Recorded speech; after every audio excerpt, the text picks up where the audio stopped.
Hello again, Wired fam. What's going on? What's going on in the crappie world tonight? Oreos, minis. These things are addicting. Don't get these. You will eat the whole thing. I promise. So I'm going to sit here and eat them while we go live. Because I can't stop eating them. That okay? It's my snack time. It's my midnight snack time. And we're having Oreos. And they're good. Anybody want one? Woo! No, I have not been drinking. Hope everybody's doing good tonight. Hope you guys had a good week.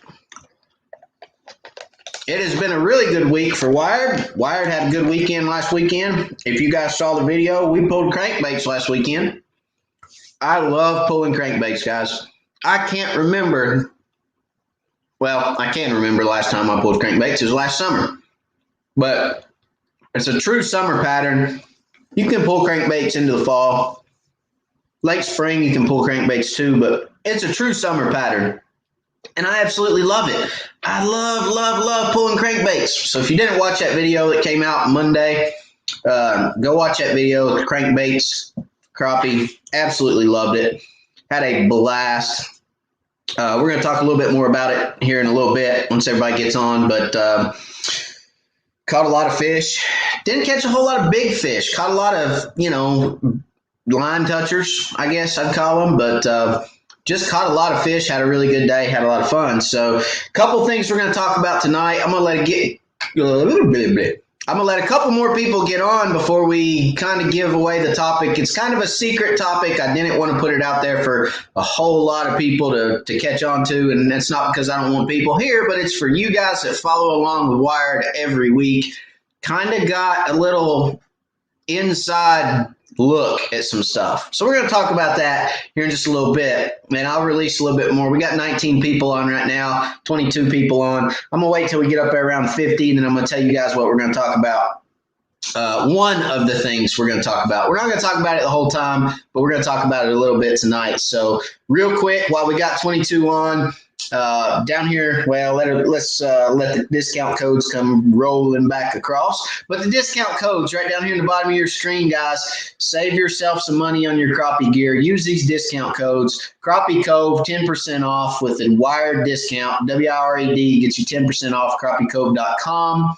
They got a new website up. It's a great website. Go check it out, CrappieCove.com. Fishing specialties, your Livescope pole, Wired there gets you 10% off. And then your stowaway mounts, guys, best mount for Livescope units in the business. Stowaway mounts, 10% off with the code Wired there as well. So save yourself some money on those crappie products. And there's no sense in you guys spending more money than you have to. So that's what those codes are there for. You guys can take advantage of those. Save yourself a little bit of cash.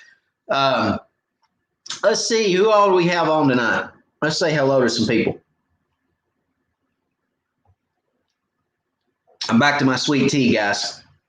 Back to my sweet tea and my Wired cup. If you want a Wired cup, go get you a Wired cup, wiredforcrappie.com. Hook yourself up. We got a few left. Not many, but we got a few left. So, hey, by the way, wiredforcrappie.com. The merchandise on Wired for Crappie, shirts, hats.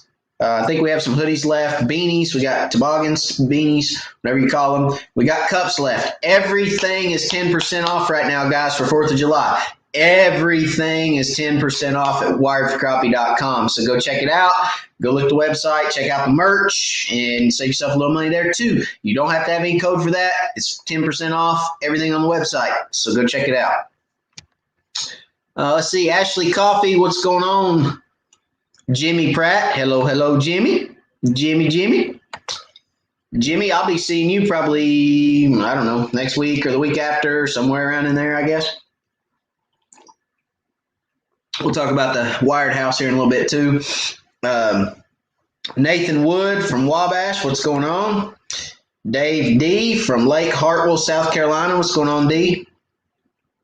Tom A from Pennsylvania, crankbait video, thumbs up. Thank you, buddy. I appreciate it. I had a blast pulling crankbaits.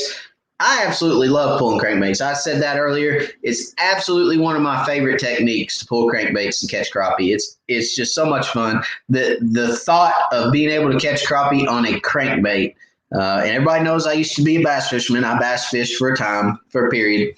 That's dead and gone out of me, which I'm going to show you guys a clip here in a little bit of my youngest son actually catching a bass and losing his mind about catching a bass. You guys, I've said it on here before.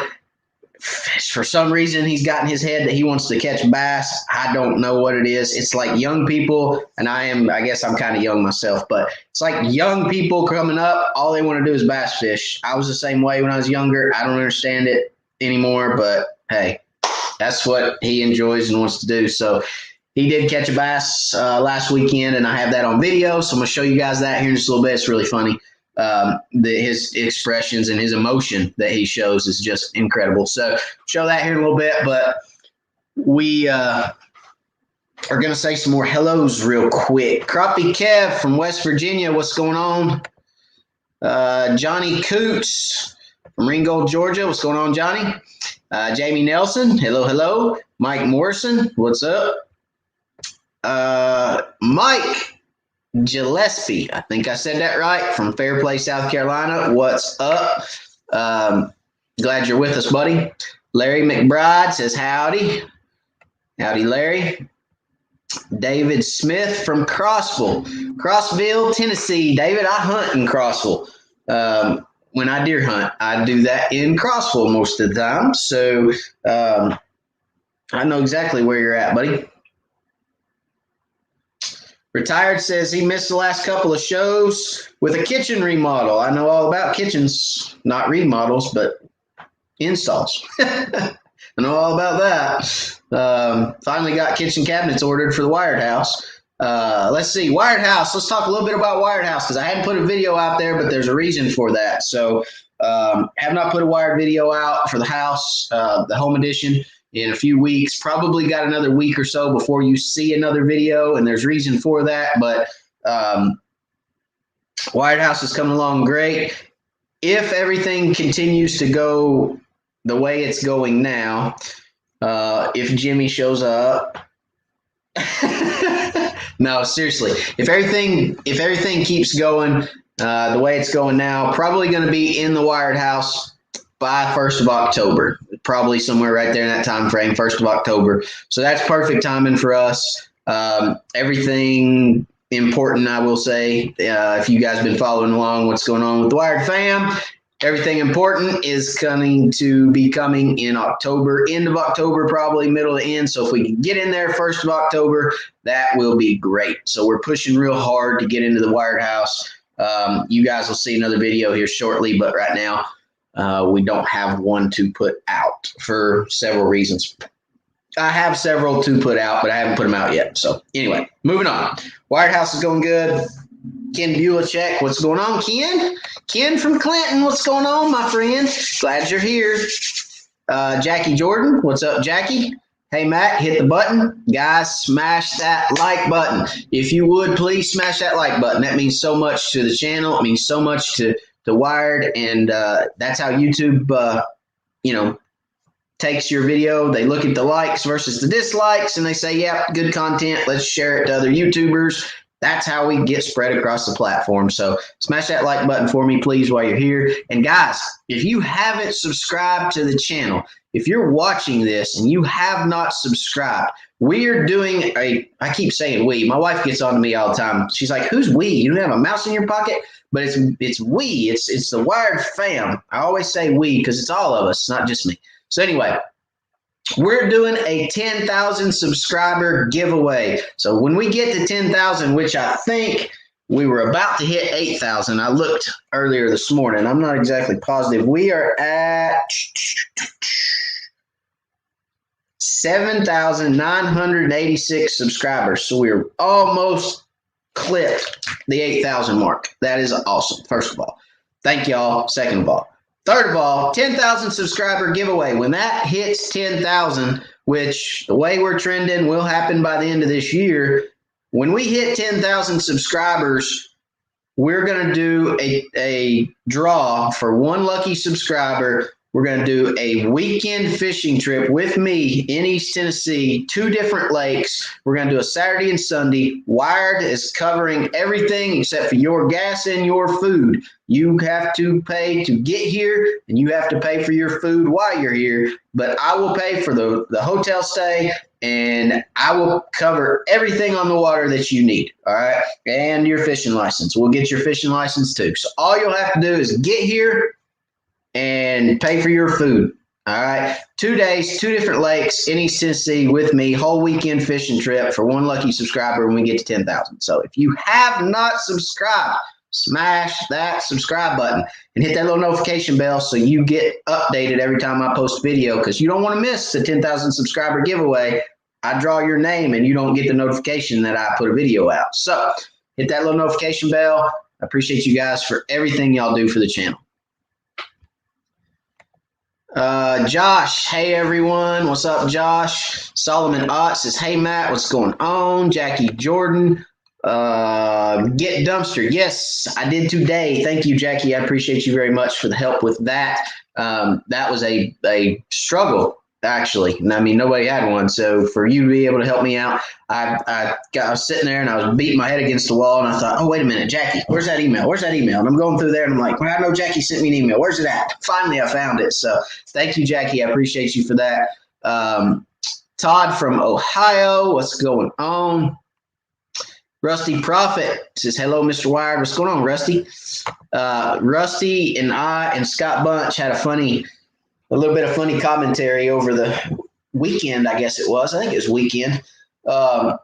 So Rusty caught a nice fish, and he put a picture on Facebook, and he hung his crappie magnet on the outside of the fish's mouth and said something about crappie magnets and catching fish and just having a good day. And I went back at him, so I poked him a little bit. I poked the bear. I said, hey, if that was a stump bug, the bait would be in his mouth, not snagged on the outside of his mouth. And he came back and laughed, and then Scott Bunch got involved, and Scott said, yeah, but that was the 4th time that fish had hit that bait. And I said, oh, well, that makes sense because it's just a stupid fish. I get it. That's a dumb fish. So he hit it 4 times. I get it. No joke. But no, it was pretty funny commentary over the weekend. And then I think somebody else said something. And then Rusty went back on one of Scott's photos and said, be careful hanging baits on the fish's mouth. Matt's going to get you. He doesn't like it. So anyway, it's pretty good. I got a laugh out of that. I needed that too about that time. So it was fun messing with those guys, and I appreciate them for not yelling at me and telling me to shut up. So anyway, Daryl, hello. Oh, Crappie Kev said, I thought you were sending a limo to pick up the winner. Yeah, you just sit right there at the house, Crappie Kev. If you're drawn, guess what? You just sit right there at the house. I'll send a limo. When it gets there, you come on, okay? We'll just never have to worry about going because I ain't sending no limos, but I'll send one of them big limo Hummers, one of them big Humvee limos, the big stretch one that's like 60 foot long. Or I may hire one of the little short school buses and go pick them up. I don't know. We'll figure it out. Or Greyhound. Send you a Greyhound. Have them come to the house and get you.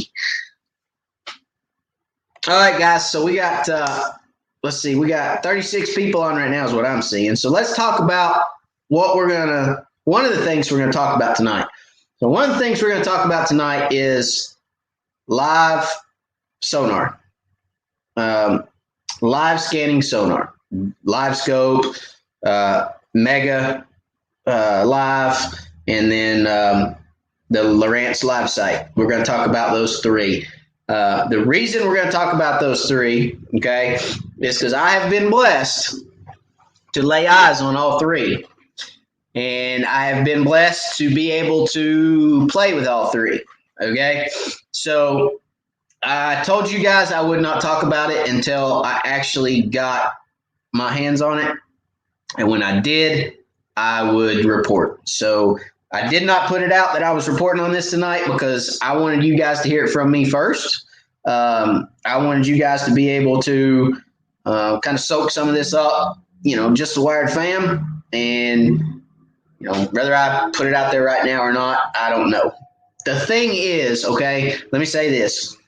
The Mega Live, for you Humminbird guys out there, the Mega Live they do have units released to professionals that are using it. Okay. So with that being said, could some of it change by the time it's the actual release date gets here? Yes, they could tweak some stuff. Okay.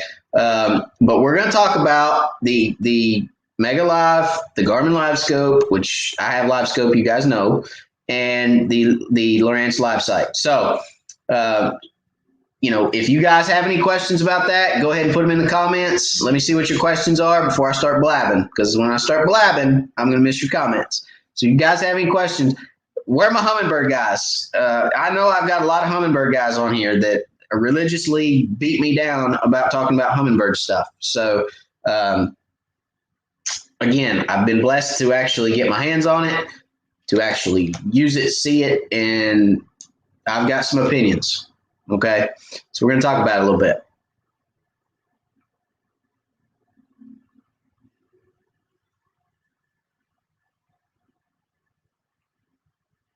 Active target, yes. The Lowrance active target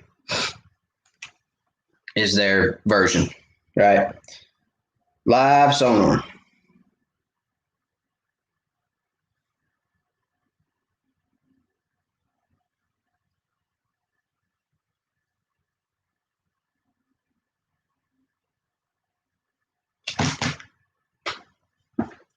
All right, let's see what we got here. Jeff, if I didn't say hello to you, hello. Jeff Brenham from West Virginia. I had family from West Virginia, Huntington. My dad was actually born in Huntington, lived in Huntington his entire childhood.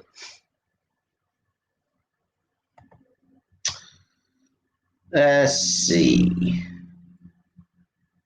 Joel says, hello, Matt. Have been, patiently been waiting to hear about this. Dave D says, good timing as I'm in the market for my first live system. All right, so how do I want to approach this conservatively? So everyone knows I have Garmin Livescope. Okay, been running Garmin since, well, not since it came out, but close. Maybe 6 months after it came out, I got it. 6-8 months, maybe something like that. I've been running it ever since. I was kind of one of those guys where like, I'm not getting that. No way. First of all, I don't need it. Second of all, I'm not paying that for it. And then it was like, okay, whatever. All right, let's get one. Chips falling where they did. I had the opportunity to purchase a used unit from a guy. You know who you are. And then was able to pick up the Livescope on a repair bill that I made money on. A repair bill for my boat that I made money on. Long story. But nonetheless, I bought a blown up motor. Okay, I'll tell the story since I already got into it. Bought a blown up motor. Turns out the motor wasn't blown up. I needed a foot. Took the foot off the motor. Motor wasn't blown up. Sold the motor that wasn't blown up that I thought was, that I only paid $200 for. Made more money than obviously I thought I was going to, and bought a Livescope. So there you go. That's how I got my Livescope. Anyway, so love my Livescope. I mean, does Livescope have issues? Yes, Livescope has issues. Everybody knows there's ghost tree issues, which, everybody has a different version of what the ghost tree is. They've got some bottom reflect issues. There's been some transducer issues. There's been some things that Garmin's been working through. Garmin does have some clutter on the screen. So is Garmin perfect? No. I'm not going to sit here and say Garmin's perfect. I'm not going to do it. You won't ever hear that from me. There are issues with Garmin Livescope, but Garmin is very aware of what the issues are, and they make it right. That's the thing about Garmin that's so great. And I know Humminbird customer service has always been great too. Lowrance, just depends on what day it is. Okay, but Garmin knows what the issues are. Does everybody have those issues? No. The majority of the population that does, I can't answer that question because I don't know the entire population of people that have Garmin Livescope. So I can't tell you a percentage-wise of who has those particular issues and who doesn't. But I know that if the people that have had it, they've always made it right. They've always made it to where their unit runs the way it's supposed to. But it's not perfect. It's not perfect. So what I can tell you about, let's talk about Lowrance first. So here's Rusty. Rusty says, does the Lowrance version look much different than Livescope? So I will say this across the 3 units. All right. Do they look much different? No, because there's only so much you can do with a forward active picture. I mean, there's, as far as the appearance on the screen, the general setup appearance, not the image, but the general setup appearance of the screen is very similar to, Livescope. So, appearance-wise, not a whole lot of variation between the two. There's little things, but not a whole lot. All right. I want to focus more on the image. Okay. The image is everything. You buy the live imaging for the image. So let's talk about Garmin Livescope compared to Lowrance. Okay. So the Lowrance active target, can you see fish? Yes. Can you see bait? Yes. Can you see brush piles? Yes. Can you see out in front of you? Yes. I will say this. Once you get past 60 feet, once you get past 60 feet, it's sketchy on Lowrance. I mean, you can't see, it's blobs out past 60 feet, period. Now, Livescope. Once you get out there past about 80 feet on Livescope, same thing. It's blobs. You can't see nothing. I mean, you can see stuff out there in the distance past 80 feet, but it's just fuzz, okay? You get a little bit more of distance. You get a little bit more definition and at distance with Livescope, okay, than Lowrance. The imaging of hard surfaces with Lowrance, it's great. No doubt, it's great. Where Lowrance falls short to Garmin is in the soft returns. Okay, brush piles, what a crappie fisherman really needs. Okay, it falls short. Brush piles and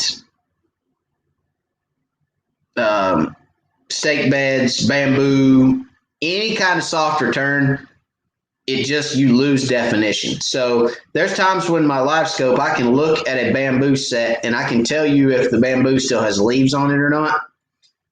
You won't get that kind of definition with Lowrance. You just won't.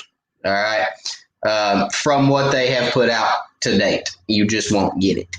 But can you see fish? Yes. Can you see your bait? Yes. Can you see bait fish? Yes. Can you identify where the larger fish are? What's bait? What's large fish? What's small fish? Yes. You can see all those things with Lowrance.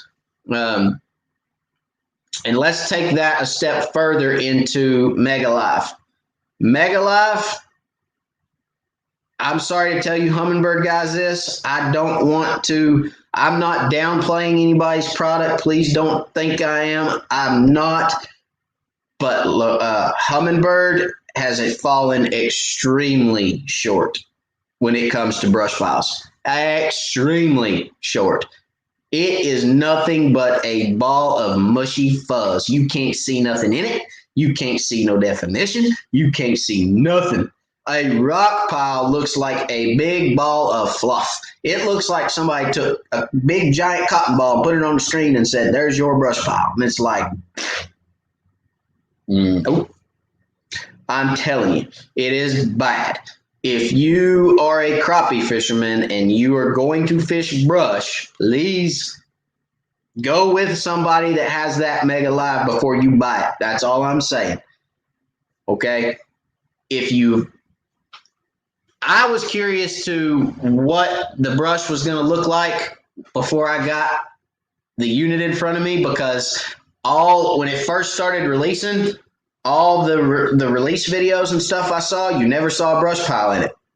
Did anybody notice that besides me? I mean, I'm watching the release videos and I'm watching them using the Mega Live, and I'm thinking, where's the brush piles? It's just fish in open water. Yes, you can see fish in open water. Absolutely, you can. They're just blobs. Okay, you're not getting any definition on a fish with Mega Live imaging. You're not. It's just a blob. Now, you get a blob this big, and you get blobs this big, and you get blobs this big, so you can tell the difference in your brush piles. You can see your bait fish. You can see your bait fish. You can tell what bait fish are. But I'm telling you guys, please do your homework before you buy a live unit.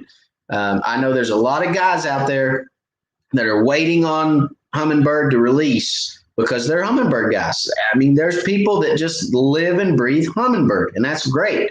But do your homework before you purchase a unit. Now, let me say it again. The units that release for Humminbird are solely for pros. They're using them. They're experimenting with them. They're putting them to the paces.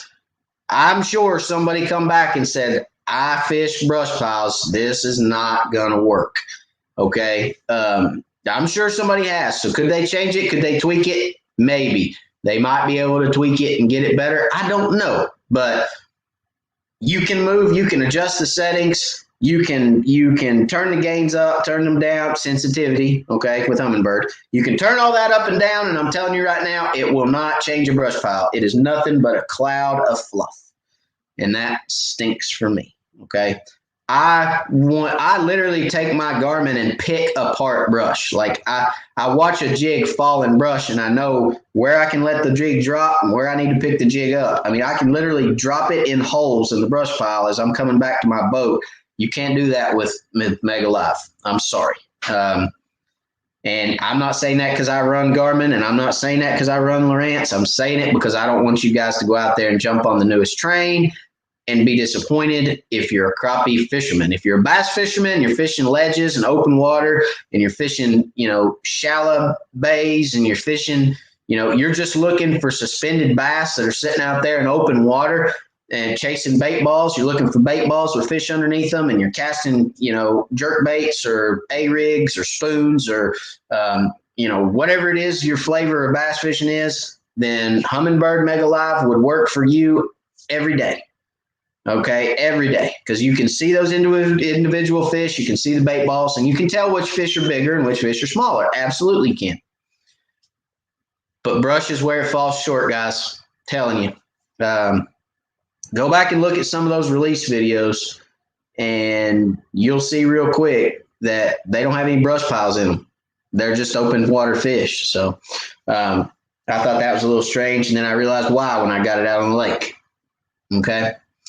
So that's my update. That's my take on Lowrance and Humminbird. Do their units work? Yes. Do they? Can you identify fish in front of the boat, and do the fish move live? Yes. Are they true live imaging units? Yes. I'm not knocking their product. I'm not saying Garmin's the way to go. Period. That they're inferior products. I'm not saying that. I'm just saying for the way that a crappie fisherman uses it, it's probably better to have the definition, okay? You need the definition for brush piles, period. Now, range on the Humminbird. The forward range, as far as being able to pick out fish on forward range and see, what's a fish, you get about the same distance, the forward distance, you get about the same range with the Humminbird that you do the Garmin. With open water fish. If you see an open water fish and he's 80 feet, you can see, hey, that's a fish. Once you get out past about 80 feet, just like Garmin, everything starts kind of blurring. Everything starts, you're like, okay, there's something there, but you got to move a little closer to really get an idea of what it is. Garmin's the same way. If you guys have ever zoomed your Garmin out to 80 feet or more, when you see something at that distance, it's kind of just fuzzy and blurred, and, you got to move closer to it and zoom your screen in to get a better look at it. But I just think that still currently with what I've seen and what I've laid my eyes and my hands on, I still think that Garmin is leading the pack at this point. Okay. Are they getting closer? Yeah, absolutely. Lowrance and Humminbird are getting close for sure. Their units are working. I think it's just tweaking. They've got some tweaking to do.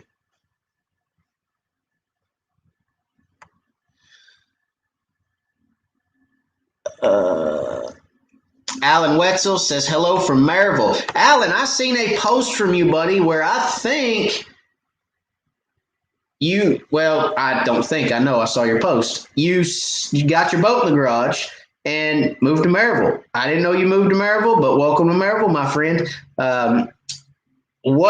Well, text me because you got my number. What part of Maryville are you in? Or I'm wondering if you're close to me. So shoot me a text, Alan. Let me know what part of Maryville you're in. Listen, when the wired home gets done, when the wired house gets done, you got to swing by, okay? And I need to swing by and see your new place. So shoot me a text, Alan, and let me know what area of Maryville you're in. And congrats on the new house.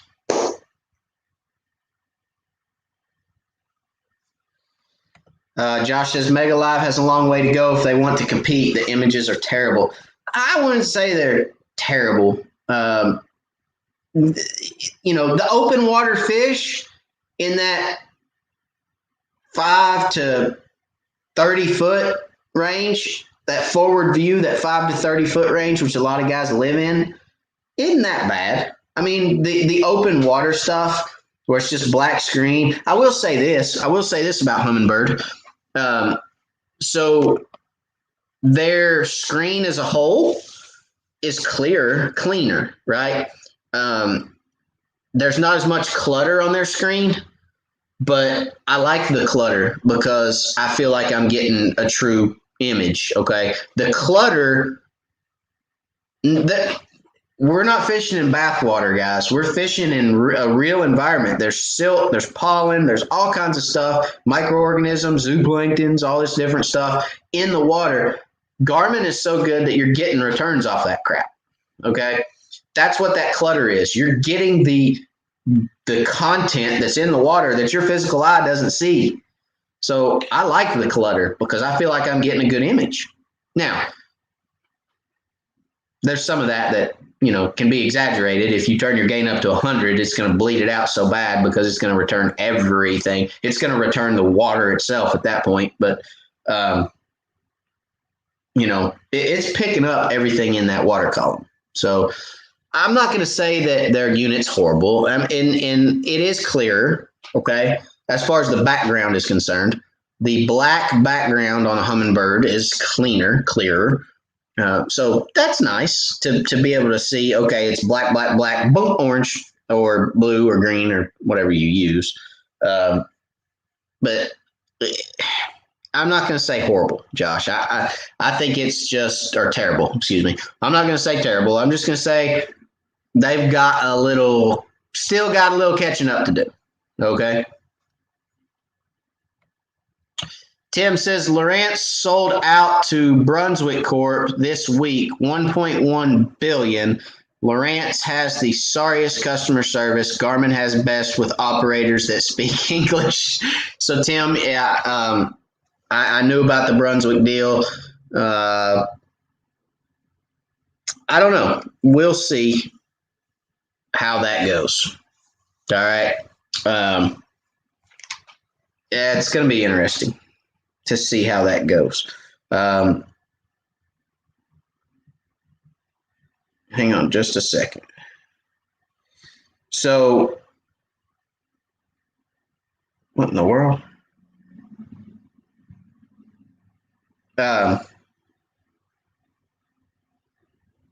So we'll see how that purchase goes. We'll see how that transition goes to Brunswick Corp. I think it's going to be fine, but they probably will have some new ideas, and they probably will have some changes that they make. And look, everybody knows I run HDS Gen 1s. If you don't know that, that's what I run. I run HDS Gen 1 or Lowrance's with the structure scan box and the LSS2 transducer. That's my preferred setup, and I'll run that until I can't get them anymore, which is going to be a long time because I have backup units. I won't say how many, but I've got backup units in the garage. Those that know me know how many I have. So it's going to be a while before I run out of my units, but knock on wood. I'll run those till I can't run them anymore. I see them great. They work great for me. I just don't need to run anything else. If it ain't broke, don't fix it. So we'll see how that merger goes. As far as the customer service, I would probably agree. Lowrance lacked in customer service for a long time. They struggled with customer service. They did. That's no secret. Humminbird, before Garmin came out, Humminbird had the best customer service, hands down. You could call Humminbird's customer service, tell them you had a problem. When I ran Humminbird units, did I say RAM? When I ran Humminbird units, I actually called them with an issue on a unit. The side imaging was horrible, absolutely horrid. They told me, "Do you have it hooked up right?" I said, "Yes, I have it hooked up right." "Do you have the transducer positioned right?" "Yes." "Is it cavitating on the back of the boat? Are you getting air?" And I said, "No." I said, "I've got everything mounted on the boat right. Trust me. I've mounted enough of them. It's right." Well, after about the third phone call and about the third transducer and about the second unit, they said, "Well, we're going to send somebody down there to check everything." I said, "Send them on." They actually sent a tech down to me to get in my boat and actually check everything. And the tech was like, "Matt, I don't know what's going on with this joke." And he said, he literally couldn't tell me. He's like, "I don't know." He said, "This is ridiculous." He said, "It's completely right, but I'm sorry." And I said, "Well, can you just get my money back?" So then I went to Garmin's. That's about when Garmin came out. I went to Garmin's. Then I went from Lowrance to Humminbird to Garmin back to Lowrance is how that worked. So, and I'm just going to stay with Lowrance until they just absolutely crap out. But there you go. But yes, Garmin does have great customer service. They fixed anything and everything that has ever went wrong with a unit. That was within warranty. Obviously, they don't fix or send you free stuff if you're out of warranty, but they will do actually like a reduced cost on something. If you have something happen like to your transducer out of warranty, I've heard of people that have actually got a new transducer at like a half rate or something like that. So they stand behind their product, and yeah, you get a person when you call. So that's great. Slab Buster says Garmin is catching bird on their Mega side imaging too with their new GT56 Deucer and a Ultra unit Garmin. Yeah, they are. So those that weren't there don't know, the last Crappie Academy that I taught at Crappie Cove was actually Electronics 101. We went over all the electronics. We went over, everything from how a transducer is made. Okay. We went through exactly how a transducer is made, what's inside of a transducer, all the way through settings of your units and megahertz, kilohertz, all that. We went through everything that is a transducer or a fish finder, period. And that was from standard sonar up through side imaging and Livescope. We didn't hit Livescope that hard, but we went over it a little bit. What I'll tell you guys about Mega imaging, okay? Mega imaging is great. Nothing wrong with Mega imaging. Great technology, great, imaging. But what is happening with Mega imaging that most people don't know, and there were several people at the class that didn't know, was you're running such a high frequency with Mega imaging. It's like 1220, 1240, whatever it is, 1240, I think it is. You're running such a high frequency that you literally are losing distance, okay? The higher the frequency you run, whether you run 455, 800, 1240, whatever it is you're running, if you're running a higher frequency, you're not penetrating the water column as far. It's not going to penetrate as far. That's why when you're on your Mega, when you got your Mega on your Mega imaging, and you're trying to look out there 70, 80, 90, 100 feet or whatever you're trying to look out, which I never look past 60 feet, just saying, for my personal preference. I'm 60 either way. But if you try to look any further out, even at 60 feet with that Mega imaging, if you're in deep enough water, your bottom looks dark. The further out you get, the darker your bottom gets. You start losing definition. That's because you're running such a high frequency, it's not penetrating the water column. Okay. And a lot of guys in the last class were like, really? I should be running what? What should I run? I'm like, if I was you, I'd run 800 or 455 so that you get enough penetration that you can see brush that's 60 feet over to your right. And they're like, wow, okay, I didn't know that. Now, I hadn't heard back from any of them if they've tried it and if it's worked, but I'm assuming it did because I didn't hear from anybody that they said you were wrong. So most time people, if it works, you'll never hear from them. If you were wrong, they'll call and tell you about it. So, you have to understand frequency, and you have to understand, how your side imaging, your down imaging work, to be able to use them and get the most out of them. Okay. So with mega imaging, I'm telling you, a lot of guys are missing a lot of stuff out there at distance because you're losing a lot of definition, a lot of picture out there at distance with that high of a frequency. Anyway, I'm not going to get off on that. I didn't want to get off on mega imaging and Humminbird. That's not what I was here to do, but great stuff in that class. And I think if you want to get that class, you can contact Crappie Cove. I think they videoed that class. And if what was the class? What was the class cost? I think it was $50 or $60 for the class. It's a 3.5-hour class. Okay. We're doing another one. You can go to crappiecove.com and look up the Crappie Academy. We're doing another one that's going to be techniques. So we're going to go over all the different techniques to catch crappie and how to do them. But you can look at the dates on crappiecove.com. And if you want that last class, they'll sell you that last class. They'll sell you the video for it, I believe, for the same cost that people participate in class in. So if you want to pick that class up, you can.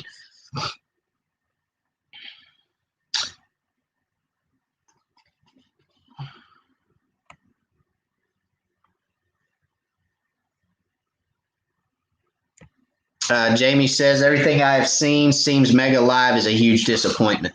Guys, again, it's not a huge disappointment. Can you see suspended fish in open water? Yes. Can you tell which one's bigger and which one's smaller? Yeah. Can you tell what's bait fish and what's an actual fish? Yes. Can you tell what kind of fish it is? No. So there you go.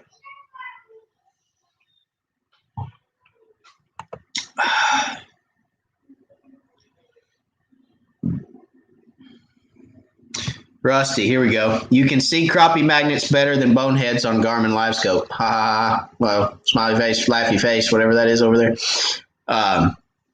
Yeah, I'll let you keep believing that, Rusty.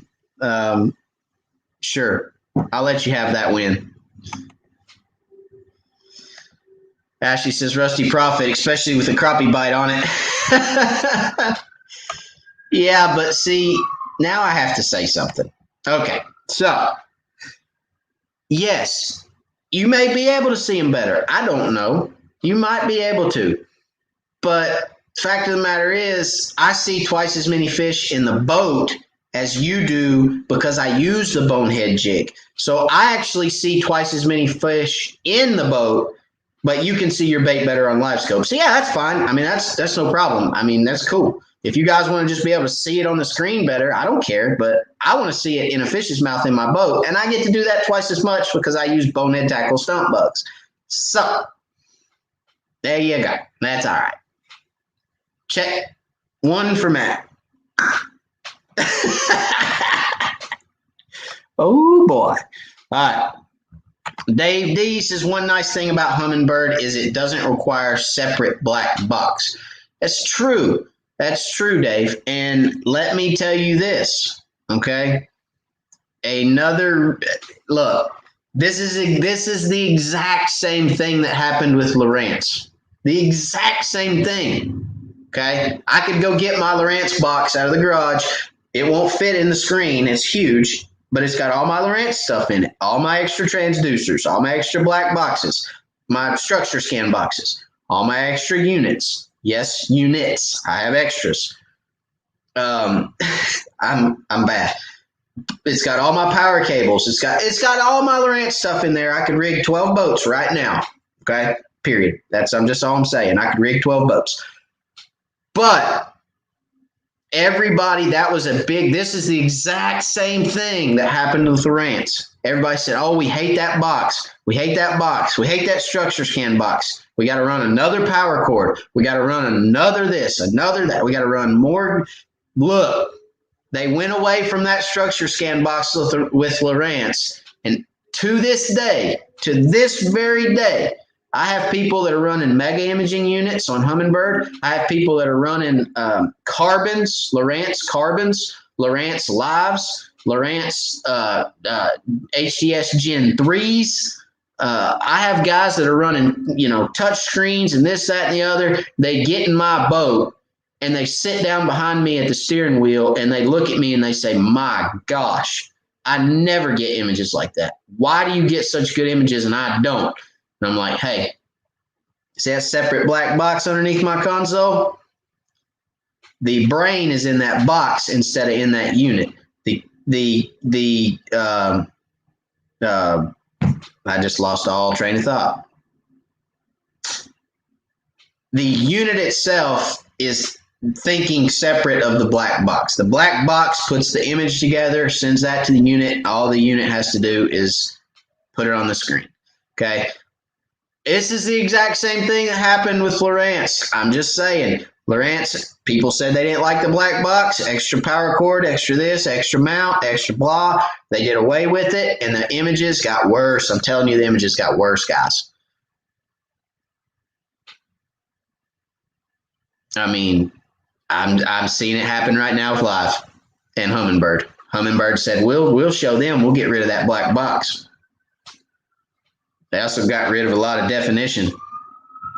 So, I don't know. We'll see. I'd rather take the time to run an extra power cord and have the little black box, Dave. That's all I'm saying.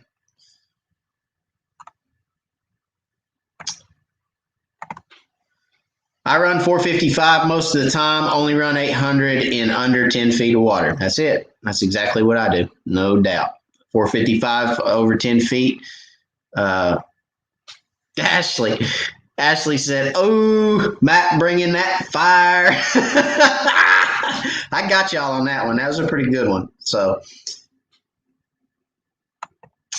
Rusty said, you must have Darren in the boat when you see twice as many. Lots of laughs. Nope, I don't have anybody in my boat, Rusty. Anytime you want to go one-on-one, Rusty, you let me know, my friend. Hey, that'd be a good video. I got 2 GoPros, buddy. We'll put one in yours, one in mine, and we'll do 1v1.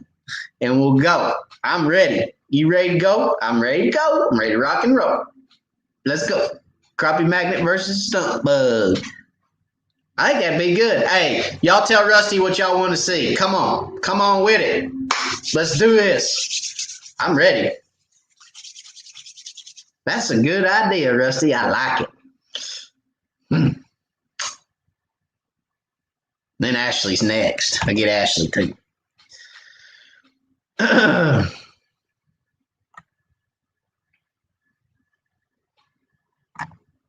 Let's see. Tim says, Ashley Coffee, all I can see on my Garmin Live is the Slab C. Slab Curly? The Slab Curly, it's like this big. So, it's a big old bait. I got some right here behind me. I hide them with my head because I don't want Rusty and them to see them. So, I got to hide them right there. I got them back there, guys. Let's see. I got Slab Curlies back here somewhere. Yeah, right there. Come here. Meow. Everybody knows I like pumpkin and chartreuse. There's a pumpkin and chartreuse Slab Curly. Look how big that thing is. It's like, ah! That's a big old bait. But I am telling you, I've caught a lot of fish on the Slab Curly. A lot. A lot. I do like swimming a Slab Curly. There's no joke. No doubt about it. Faux show.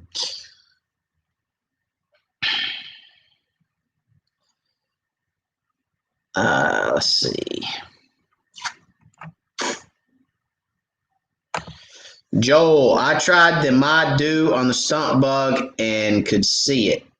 The Mountain Dew. Tried the Mountain Dew on stump bug and could see it fine. That's what I'm talking about, because the Mountain Dew makes the stump bug glow in the dark. I mean, it's like boom. And it adds sugar.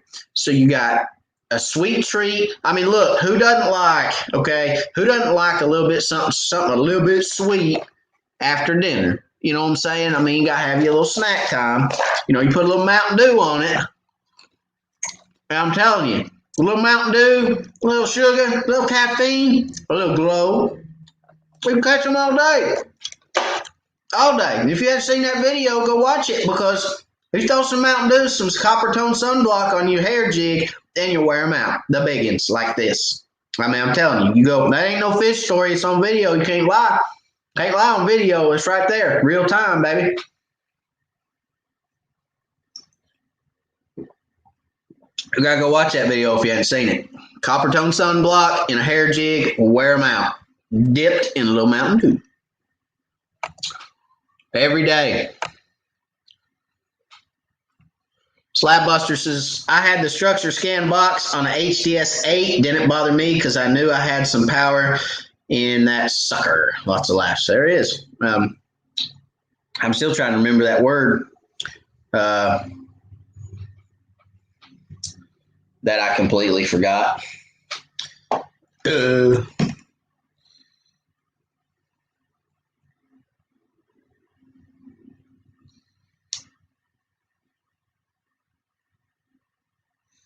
I will figure it out.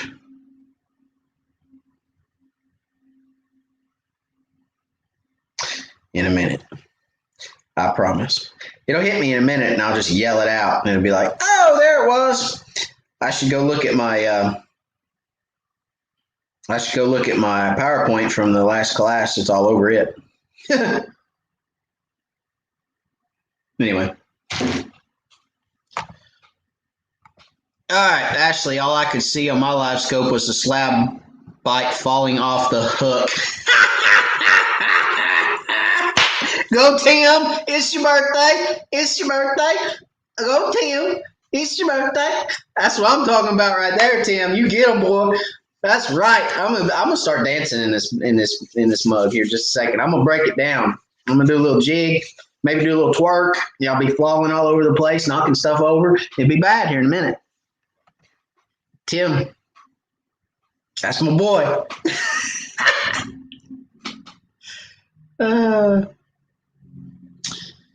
All right, let's see. Rusty says, Norris. I'm ready if you are, buddy. Hey, I hate Norris. Norris stinks. I hate Norris. Absolutely hate Norris.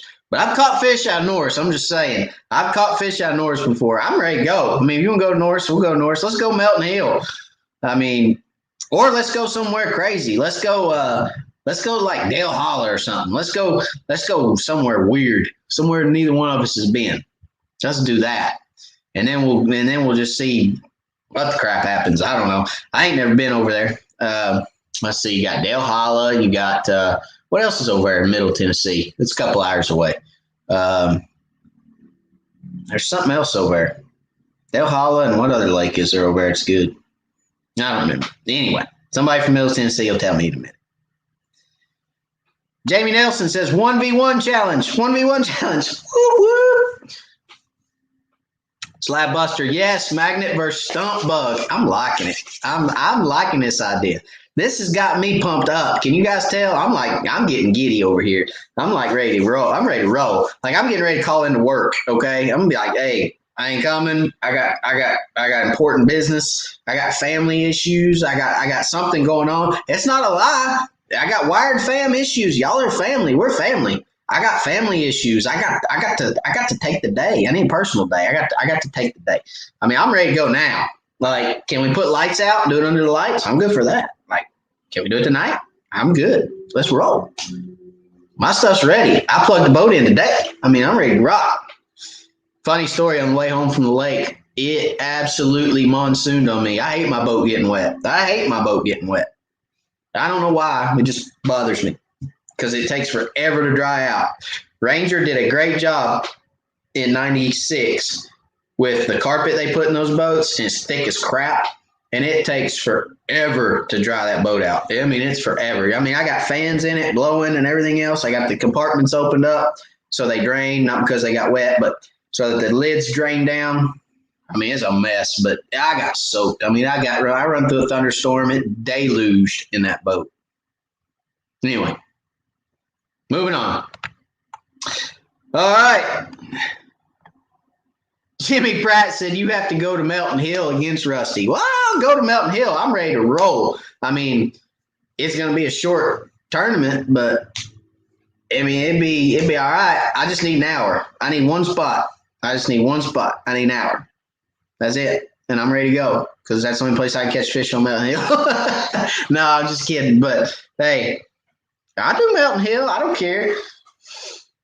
We'll go. We'll do it. I ain't scared. All right. Ashley said, I have to agree on your units. They are absolutely dialed in. Even after getting my 93 UHD dialed in as good as I can, your images still outdo it. I mean, that's just a testimony, guys, to the black box. I'm telling you. Gosh, what's the name of that? I keep wanting to say capacitor. It's not the capacitor. Jeez, I wish I could think of that daggum word.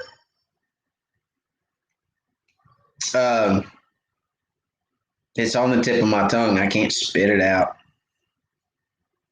Anyway, when the unit is trying to do everything, when they take everything that's in a box this size and they try to put it in a chip that's this big, it just, guys, we've come a long way with technology, but they can get a lot more in this box than they can in this chip. I mean, I'm just sorry. I hate to say it, but that's just where it's at in my mind. And I think it shows in my images. I really do. I mean, I get images that people look at and just go, wow, well, how do you do that? What are you doing special? I mean, what's your settings? And I'm like, hey, nothing special.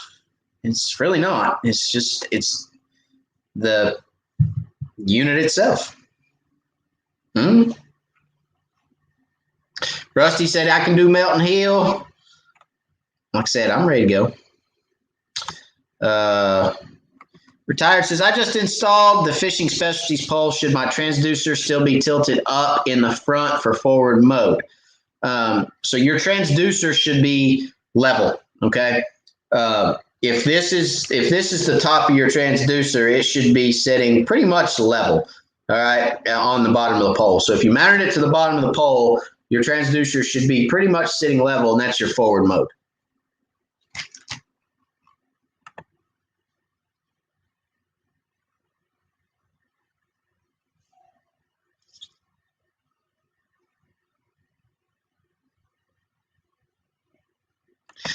Ashley said, my slab bites ain't in the water long enough to fall off. That's because they come off when he casts. When he goes to make his cast, the slab bite falls off the hook.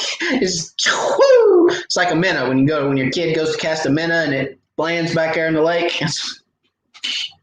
Hey, y'all started it. Ashley and Rusty started it tonight. Oh, I see a super chat. Processor, my gosh. See, Josh was listening. Josh was listening at the last Crappie Academy. The processor. Thank you, Josh. Good Lord. That's it. Ding. Light bulb. The processor, you can get a lot more out of a processor in a box this big than you can in a processor this big. I'm just saying. Thank you, Josh. Good Lord, that would have killed me all night. What I would have done is I would have got off my live and opened up my PowerPoint and went, processor. Yeah. Why did I not think of that? But thank you for Super Chat, Josh. I appreciate it, buddy. Listen, guys, if you don't know what a Super Chat is or you don't know how to give a Super Chat, right down below your comment section, there's a little money symbol. You can click on that. You can do a super chat of any amount, okay? That's not preset or anything like that. You can do a super chat for any amount. You can put a comment in there like Josh has right here. It pops up on the top of my screen and tells me there's a super chat. I need to stop what I'm doing and read this. Look at this. Hey, here it is. Da-da-da. It gets my attention. It is a blessing to me and this channel, guys. It really is. It's no secret that there is time and money involved in doing these videos, putting this content out for you guys. There's no secret in that. And every little bit helps, okay? I appreciate it very much, Josh. I don't take any of it lightly, guys. Super chats are a blessing to me. and to the channel, and I appreciate it very much. So on a serious note, thank you, Josh. I appreciate you, buddy. And Nathan Wood, I see a super chat from Nathan. Thank you, Nathan, for your super chat as well. I appreciate it, buddy, very much. Same spiel. It's a blessing to me, and thank you. Guys, again, if you want to give a super chat, you click on that little money symbol below your comment section, and it will walk you through how to give a super chat, okay? So thank you very much for that, guys. I appreciate it. Thank you all for the blessing. Retired, thank you very much for that super chat from you as well. You're very welcome, sir, and thank you for the blessing. I appreciate it. All right. So, let's see. Where we at, guys?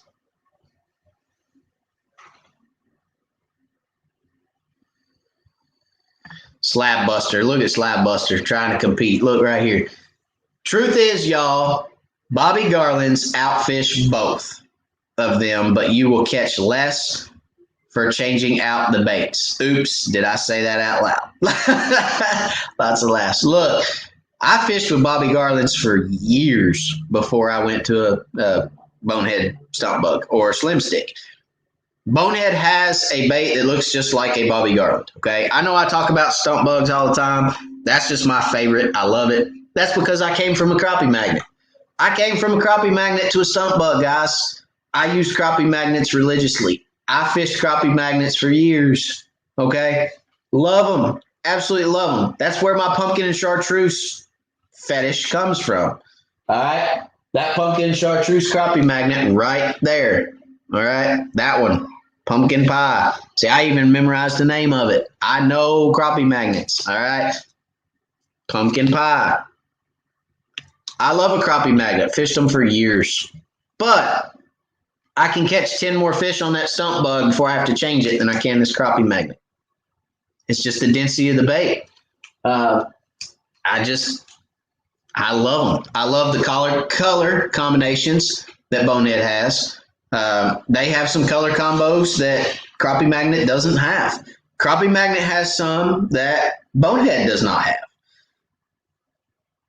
The ones that I use the most, the colors that I like to use the most, Bonehead, I like the colors in the Bonehead jig better. The purple and chartreuse, I like it better than the crappie magnet. The crappie magnet is more of an opaque purple. It's more of a translucent purple. And the Bonehead tackle purple is more of a deep, dark purple. And I like that. The flake in the purple in the crappie magnet is black. The flake in the, the flake in the purple and chartreuse stump bug is silver. So I got silver flash flake in that. Whereas I know I have purple and chartreuse in here. Let me find one. Hang on. I know I've got some. Yep. Right there.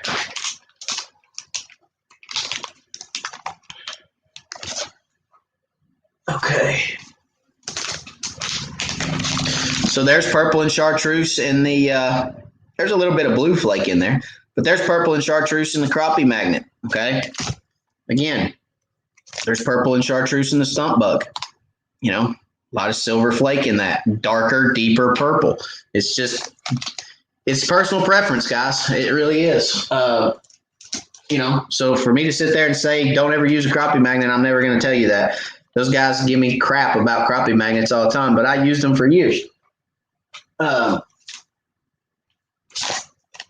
And won tournaments against them back then too.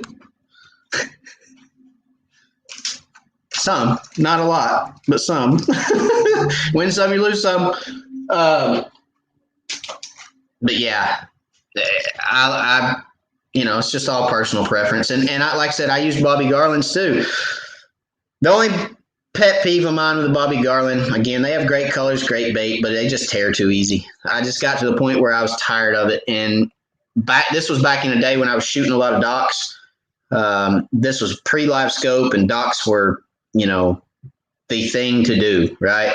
So shooting a dock with the Bobby Garland, just shooting it under a dock would break the bait. They were so soft that shooting a Bobby Garland under a dock would literally tear the bait. So it's just like, you know, I'm done with this. This is horrible. Then I came across crappie magnets, and it's like, wow, these stay on the hook better. They don't tear as easy. Then I came across the bonehead stomp bug, and I was like, dang, this is it. This is the cat's meow right here. I mean, you can shoot them all day long. They won't tear. And you can shoot crappie magnets 3/4 of the day and they won't tear. So, I mean, it's just, personal preference for me, the color combos and things of that nature. So I love crappie magnets, but there you go. This is Matt's honest opinion. Honest feelings. Hey, retired got it too. Processor. Yeah, that's what I was trying to say. Thank you. They changed the processor out in those units, guys. And that's what Hummingbird's doing with their live. I mean, they're just integrating the processor into the unit itself. They're taking the processor out of the box, putting it in the unit, taking up space, taking up processing width. The processor only has so much width. It only has so much bandwidth. It can only process so much so fast. And when you take it out, that's why when people say, Matt, do you put waypoints in your Livescope? No. No. Never will I ever put waypoints in my Livescope unit. People say, why? Because it takes up processor. It burns processor. Now, not as big of an issue with Livescope because the processor is in the black box and it's just sending the picture to the unit, but it still has to take that, still has to use that processor in that unit, take that image and put it on the screen.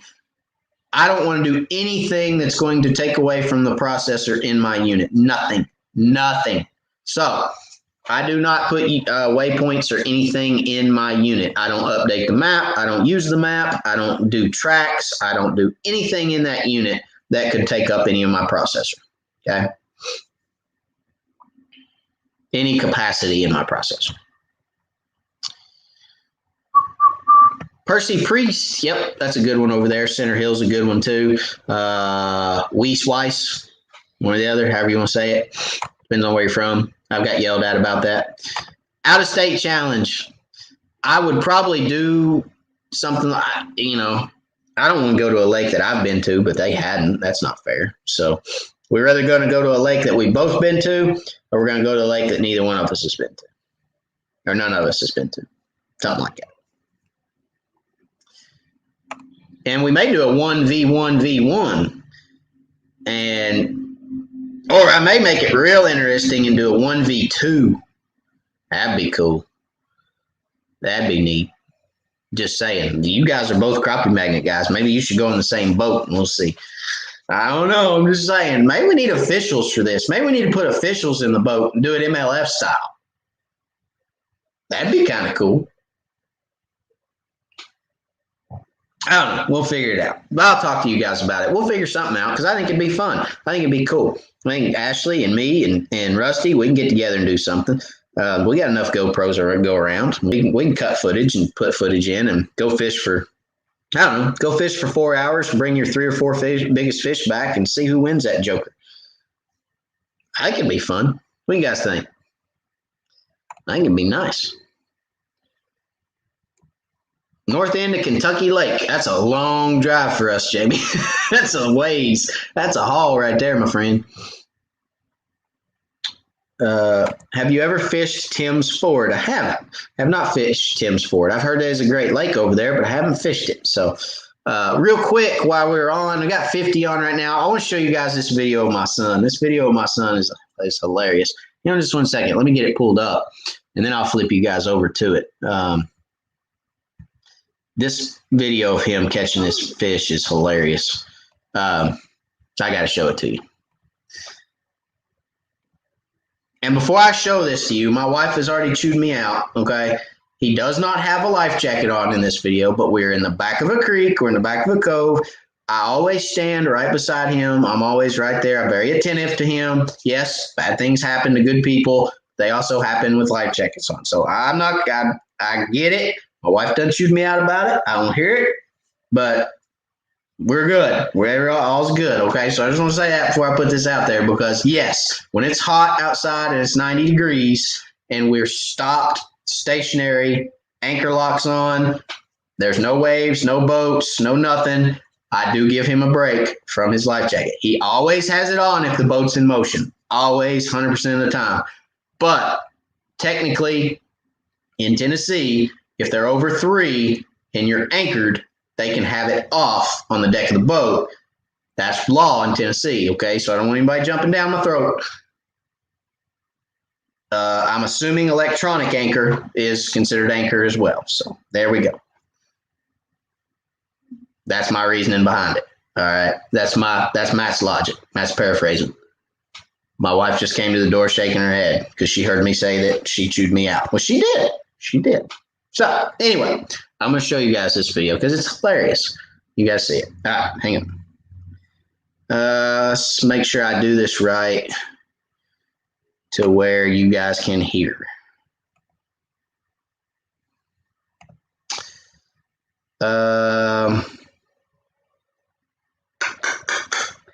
I think I need to share my audio, if I'm not mistaken.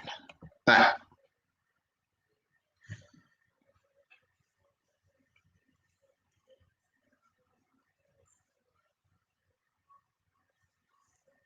Yeah, that's right.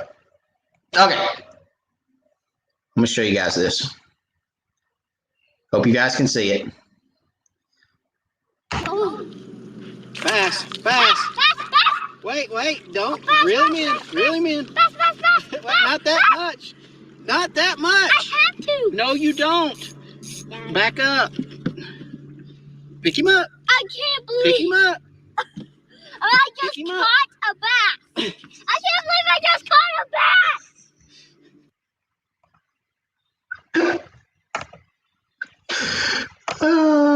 He was so happy. He was so happy. I don't know if you guys got to see his face, but I'm hoping you could hear his voice. But he was so happy. He's like, bass, bass, bass, bass, bass. I mean, because that fish came up, when he hooked that fish came up and jumped. And as soon as that fish jumped, he was a hooting and a hollering and a screaming. And he's bass, bass, bass, bass, bass. Oh, it's going to be bad. I'm going to be flipping and pitching and cranking and drop shotting and A-rigs and deep cranks and pitching. Nico rigs. Gosh, I don't even want to think about it. Yuck.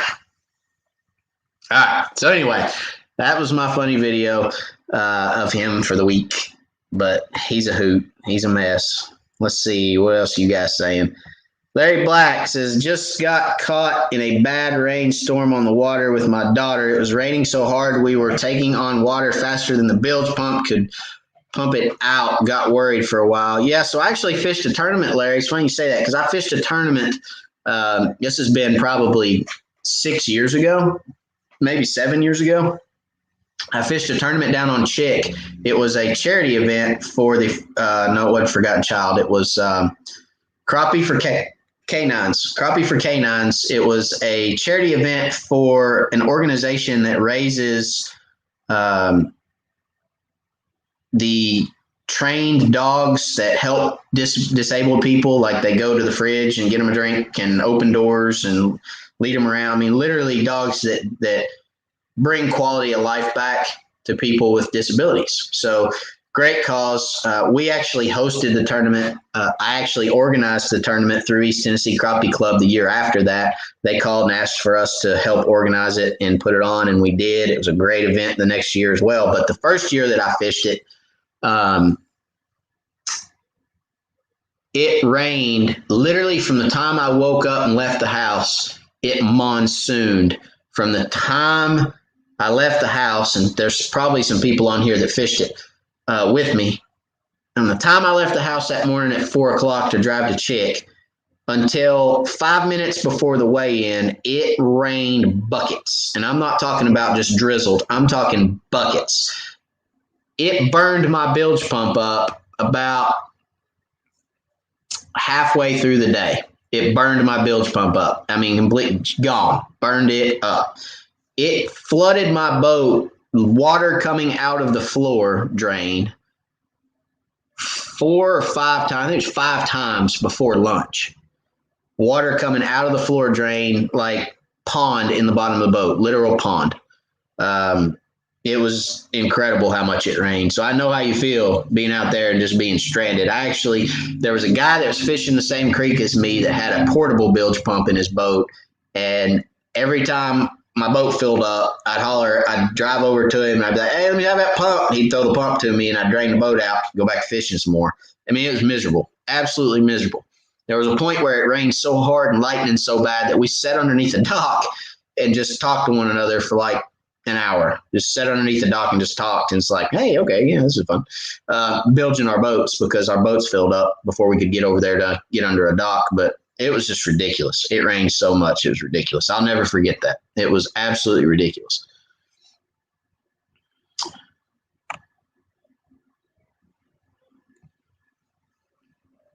Slab Buster, I use stump bugs all the time, and they're minnow bait as well, like the Bobby Garland. They all have their strong points. They do. The minnow bait. I didn't show the minnow.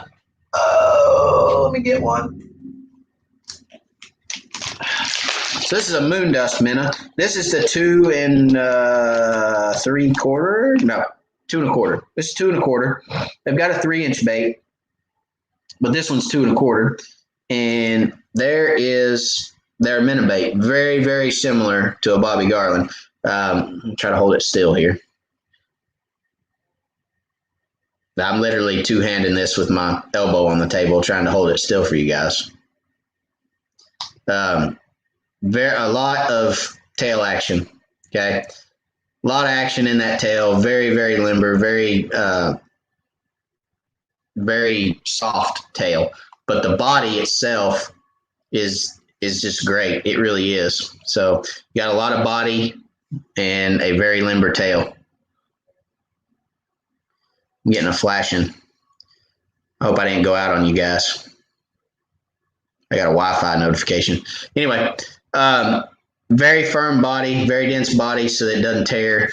And then a very, very soft limber tail. So that's their minnow bait. That's called the slim stick. That's what they call it. Slim stick. And that's the moon dust color. Very good bait. Kenneth Pippins, are we able to watch the last class again if we attended the class online and already paid for it? You should be able to. Like I said, I think they videoed it. You can check on that to make sure. Call Misty at Crappie Cove and ask her. And if you attended that class, then you should be able to watch it again, yes.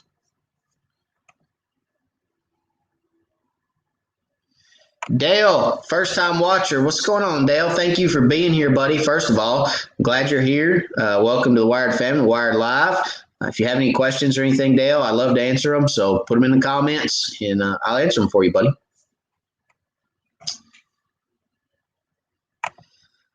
Slab Buster, man, I like that Hartwell you fished a while back. It looks like a killer crappie lake. Hartwell is a good crappie lake. I just saw my next comment. One thing about Hartwell, that's a sleeper lake, man. We've been there in the last 2 years. We've been there on a members trip with East Tennessee Crappie Club, and literally we caught a ton of fish, but we didn't catch giants. I mean, we caught a bunch of quality fish, good fish, but not any big fish. And it's like, where are all the big fish? And then Scott Neal went down there for a Crappie USA tournament in the spring, I think it was, and just absolutely caught just hammers. I mean, big fish. And everybody that went down there caught hammers.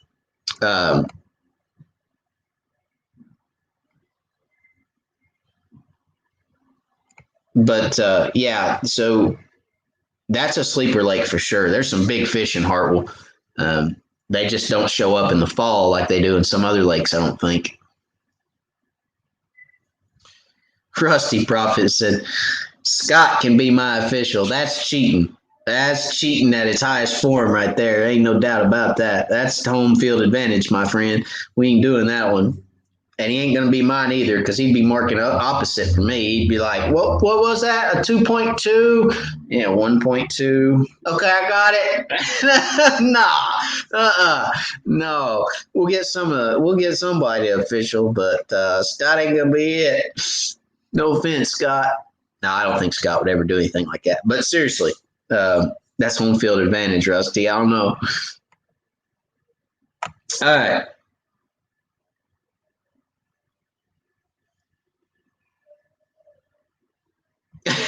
Slab Buster, he said, "Get out of the way. I'm boat flipping this baby." Yeah, he did. And I mean, he reeled it up like 12 inches from the end of the rod. And I'm like, "No, you can't do that. You can't." He's like, "Yes, I can move." I'm like, "No, you can't." I'm stripping line off the reel. I'm like, "All right, pick him up." So anyway, it's pretty funny. It was a funny moment for sure.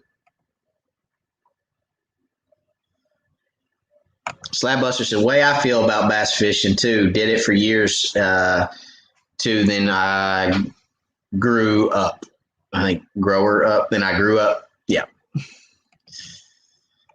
Daryl said, "Speaking of MLF, did y'all see them using the floggers? Now that's the Clearwater Livescope. Lots of laughs." Yeah, I did see that. That was funny. The flogger, if you haven't seen the flogger, think what Daryl's talking about. It looks like, the megaphones that you holler into, it's like this, that big megaphone. They have like a flogger that it looks like a megaphone. You put it down the lake and you look through it and you can literally see everything underneath the surface. It's pretty neat, but you're looking through darkness into a lighter environment and everything stands out. So that's pretty cool from what I understand. But yeah, that's interesting. Be interesting to see what they do with that.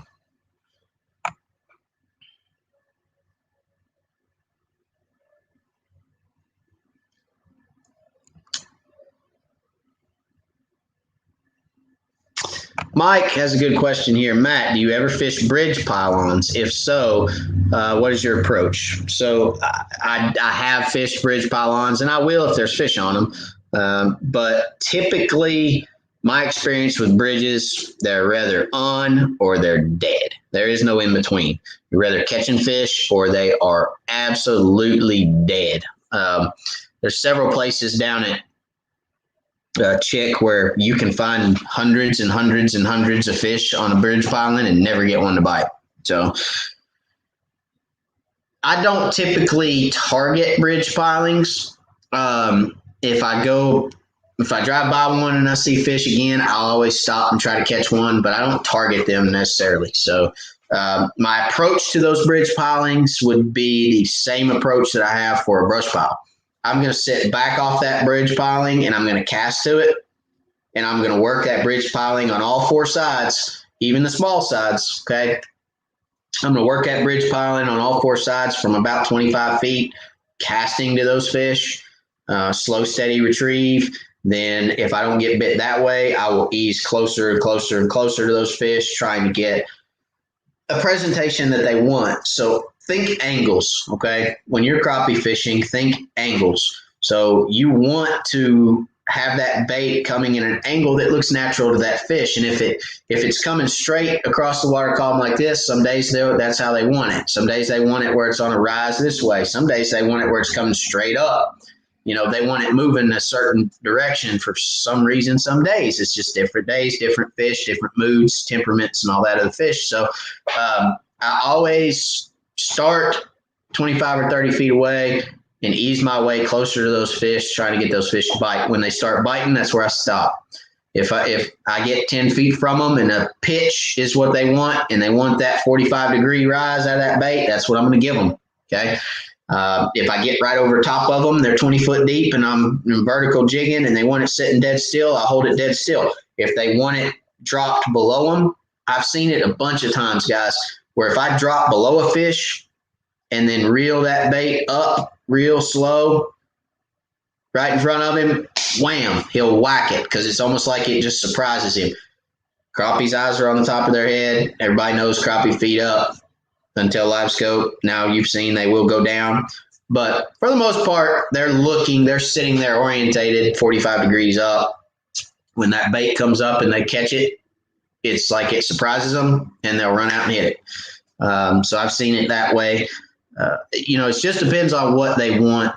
I let the fish tell me that, and then that's what I duplicate. Okay. So that's the way I approach bridge pilings, just like a brush pile. Same thing. Nathan Wood, Matt, have you ever trolled the Rapala jointed shad wrap? If so, what size? I have, in a 5. I've trolled 5s, and I think 7s. I think 5 is my personal preference. Okay. I like a 5. You guys know, like on my video, I like an Arky 220, which is the smaller Arky. I've got some right back here. Ouch, that's a hook. That is an Arky 220. Okay. For reference, there's a chapstick. So for reference, there you go. It's almost as long as a chapstick tube. Okay. So I like the 220s when I'm pulling crankbaits. I will go up to a 330, which is kind of like a Bandit 300, same size. But my preferred size would be that 220. In a Shad Rap, it would be a 5.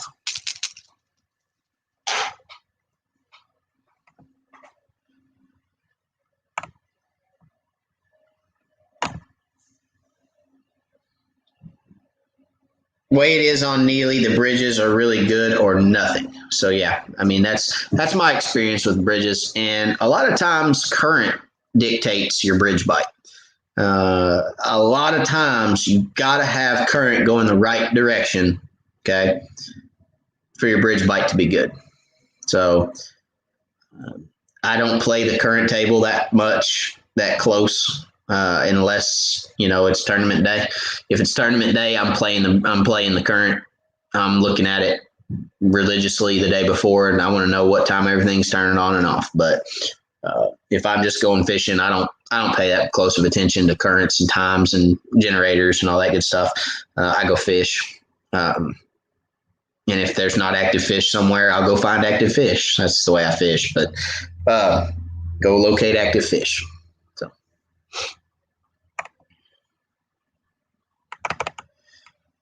All right, guys, I'm going to give everybody just another minute to, if you have any other questions. We've been on about an hour and a half now. That's a little longer than we've been typically going, but I'm going to give everybody just another minute. If you have any last-minute questions, please put them in the comment section. This weekend is 4th of July. I hope everybody has a good 4th of July weekend. Hope you enjoy your day off. Hopefully you all get a day off. We get a day off on Monday, so I'll be fishing somewhere, some way, somehow. I'll be on the lake this weekend. So if you see me on the water this weekend, swing by. I'll tell you what, it's 4th of July. I'm in a good mood. I'm happy about it. I love 4th of July, being, a Marine. I love 4th of July, Independence Day, near and dear, right? So if you see me on the lake this weekend, swing by, holler, tell me hey. I'll hook you up with a pack of stump bugs, okay? That way you can go catch twice as many fish as you would with a crappie magnet.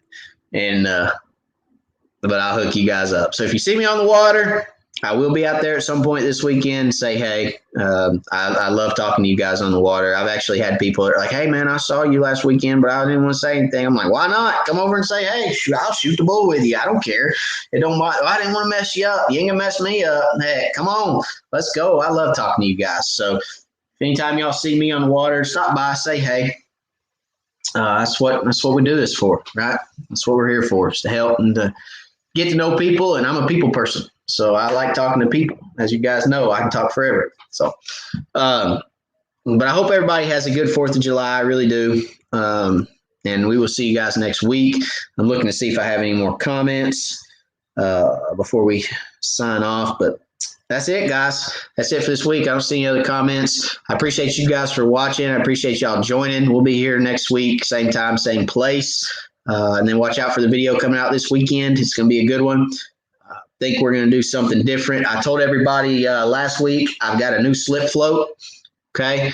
And we're going to show you guys that this week. So it is a slip float that I found that I've used, not every slip float, but I've used a lot of different slip boats in my time. And this slip float has outperformed every other float 3-1, no doubt. Have not had one single issue like I have with every other float. So we're going to go over that. I'm not going to give it away today. We're going to go over that in the video this weekend. It's going to be a good one. So heads up for that. I appreciate you guys for watching. I'm going to get with Rusty and Ashley this week. We'll figure out something when we're going to do our 1v1v we'll get that set up somehow, some way. I don't know what we'll do, but we'll do something, and we'll get that out there for everybody. So appreciate you guys. Again, thank y'all very much for everything y'all do for the channel. And God bless, guys. I hope y'all have a good week. Happy 4th. We'll see you next week.